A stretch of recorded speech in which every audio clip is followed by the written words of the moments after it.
This might feel like common sense, but one of the main things I do when I go to hire and then make sure that the team is running the business the way I want them to, because so many people ask me, like, if you go buy a business, don't you have to be the one that manages it? And don't you have to be the one that operates it? I'm what I would call a strategic owner. I'm involved 5 to 10 hours a week, but I'm in very targeted, specific calls and focuses in the business. I review the P&L, I review our numbers, I review the businesses coming in, and then I have weekly calls with my key people.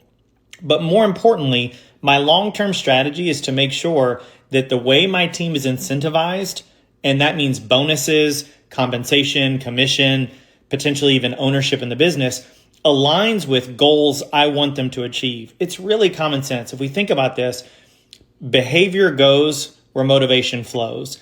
And so if you want your team to improve profit, add customers, quality on-time delivery, then incentivize them in that way.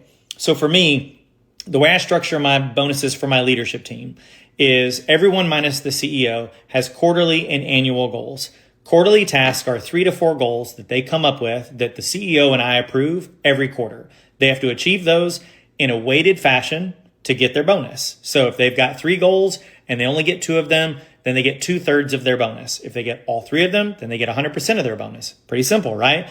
Then on their annual goals, they get annual goals and their annual performance bonus. It's all based on salary if they hit 80% of their goals, right? And so again, what I'm trying to lead them to is we have long-term goals, which might be profitability, increase revenue, increase sales.